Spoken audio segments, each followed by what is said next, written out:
sin made it murder.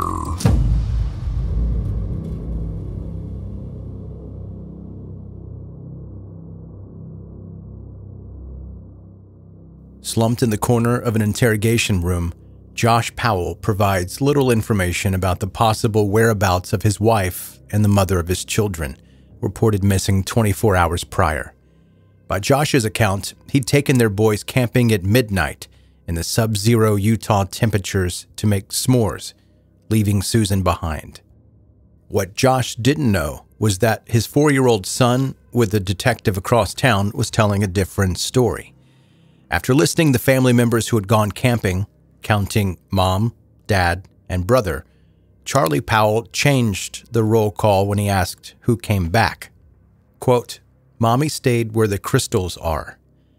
Josh Powell and Susan Cox first met at an LDS church singles mixer when she was 19 and he was 24. According to friends, Josh was a smug loudmouth, but Susan fell hard for him.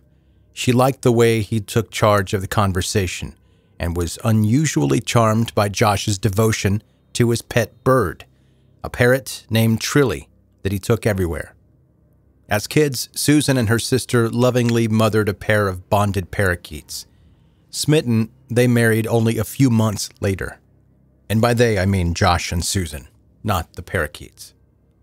After a 2-year stay at Josh's father's house in Washington to save cash, the newlyweds moved to Utah and picked up steady work in stocks and IT. Susan's warmth quickly made her a neighborhood favorite, and friends learned to tolerate Josh. After a party one night, Susan confessed to a buddy she'd dreamed about being pregnant with a boy. Maybe Josh could be a good dad, the friend thought. Ironically, the next morning, 2 pink lines confirmed a child was on the way. While others softened to Josh, Susan's father, Chuck Cox, was not buying it. The day his daughter went into labor, Chuck remembers Josh waving him off as he played on one of his souped-up computers, refusing to drive his wife to the hospital. Susan, on the other hand, spent her childhood fantasizing about becoming a mom and was later thrilled to add a second son, Braden, to their growing family. The devoted mom dreaded her workday, but felt lucky to leave them in a daycare run by a close friend named Debbie. On the snowy morning of December 7th, Debbie Caldwell felt a pit of dread in her stomach when 6:30 a.m. came and went with no sign of the Powell boys. After all, Susan was the most punctual mom. Chalking it up to a slow commute on the heels of the blizzard, she dismissed her fears. By 9, she'd learned that neither Powell had reported for work that day. She called Josh's sister and rushed to the house. Debbie and Jennifer Graves arrived to find the home locked and eerily quiet. No tire or boot tracks in the snow. No movement within. Remembering that Susan had discussed repairing their broken furnace herself, the women called 911 in a panic, fearing carbon monoxide poisoning. Officers smashed a window and entered to find the house empty. No sign of forced entry, no theft of Josh's expensive electronics, no bodies. The only movement came from 2 box fans in the living room, directed at a wet spot on the rug and a couch that showed signs of being freshly cleaned. Josh's sister checked the bedroom and discovered Susan's purse abandoned on the dresser, her keys and wallet still inside. With more questions than answers, word spread fast. Friends and officers flooded the home. 9 hours after the 911 call, Josh pulled their blue minivan into the now-packed driveway, with Charlie and Braden in the back seat. He casually reported that the boys wanted to go camping, so he'd taken them to the desert west of Salt Lake City. He'd called Susan on his way back in and offered to pick her up from work, but she had not answered. Detectives escorted Josh and the boys to the precinct for an interview, but got little more than shrugs and complaints about the broken window. For investigators on site at the family home, however, a more sinister picture was developing. Microscopic drops of blood were discovered on the floor by the couch and box fans. An examination of the minivan uncovered Susan's pink cell phone buried deep in the center console and missing its SIM card. Josh's multiple hard drives were encrypted to the point no expert could crack them. With no Susan and no leads, friends began piecing it all together, small fragments of her reluctant confessions to them. Josh was controlling. He changed the PIN number to their joint account weekly. He'd hand over a spreadsheet of items on sale at different stores and a $10 bill to feed the kids for the week. He'd insisted that she knit her own socks and forced her to ride her bike to work every day. Meanwhile, Josh bought bags of junk food, electric cars, computer equipment, and inexplicably several hundred pounds of wheat. 9 days into the investigation, with little to show, police made the controversial decision to declare Josh a person of interest. Shortly after, he packed up the kids and fled to his father's home in Washington. And it wasn't long before the media latched on to the mysterious tale of a beautiful missing mother and her silent husband. Josh hid from cameras as her friends and family begged for her safe return, until one day, Josh came forward with a confession no one expected. Susan was troubled, he claimed, secretly promiscuous, broken by an angry mother and an abusive father. He built a Find Susan website and filled it with family photos and salacious accusations, namely that she'd fled to Brazil with a secret lover. Horrified, the Cox family hosted a televised press conference and detailed the emotional and physical abuse Susan suffered at Josh's hands. Callers flooded the tip lines. Most explosive was a call from Scott Hardman, an acquaintance who relayed a troubling conversation he'd had with Josh at a Christmas party. The secret to hiding a body, Josh insisted, was to dump it down a vertical mine shaft in the Utah desert. So unstable, virtually unsearchable, foolproof. Over the last decade, cops, cadaver dogs, and citizen detectives have dedicated tens of thousands of hours scouring Utah based on that one tip. Josh's morbid holiday proclamation may have been right. No signs of Susan have ever been found. With no body and no breaks in the case, cops made a desperate move, hoping Josh would snap.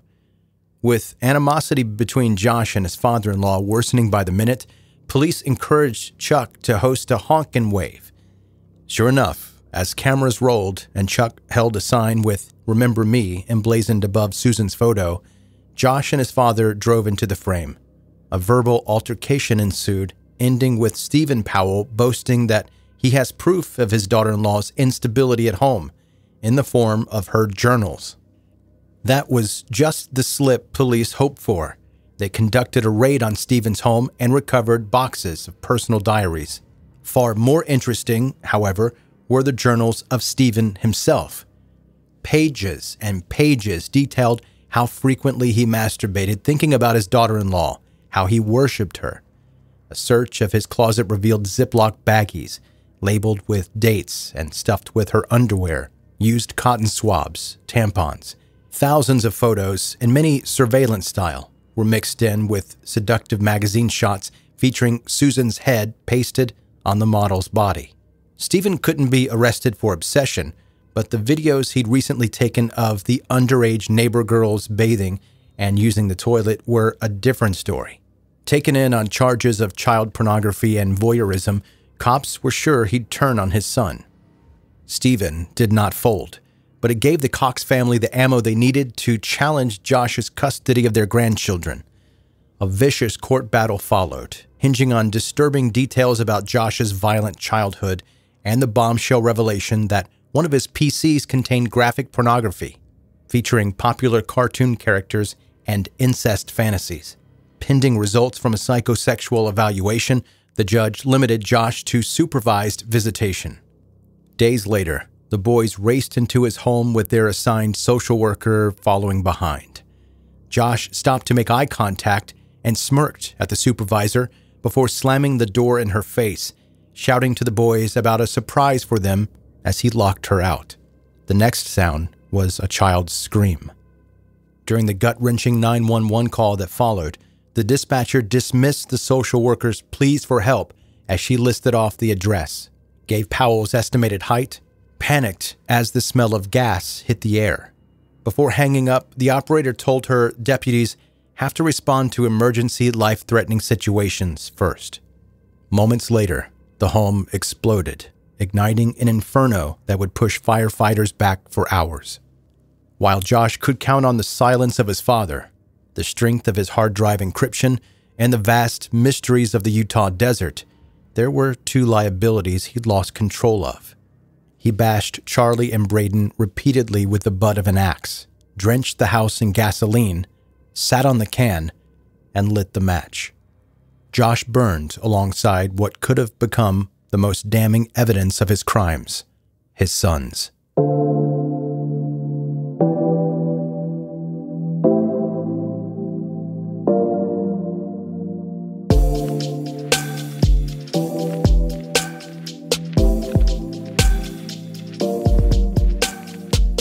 That is 10-Minute Murder for today.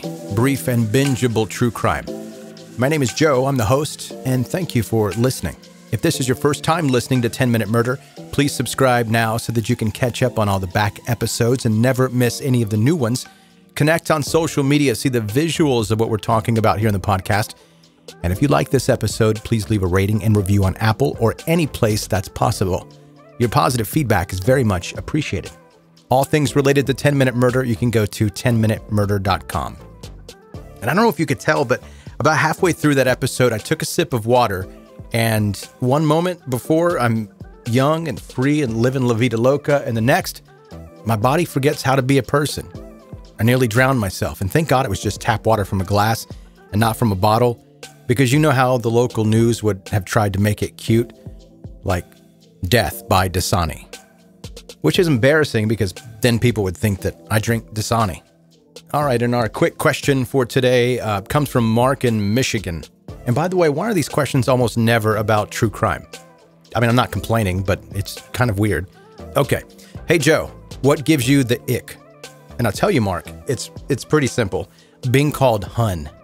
I can deal with honey, sugar, sweetie, but not hun. I don't know what it is about hun that bothers me so much. And especially being in the South, people are overly nice to you and affectionate. They'll give you those sappy nicknames. Like if you order some food through a drive-thru and they hand it back to you. Here you go, hun. No, just don't do that. All right, that's going to do it for today. Thank you so much for listening to 10-Minute Murder.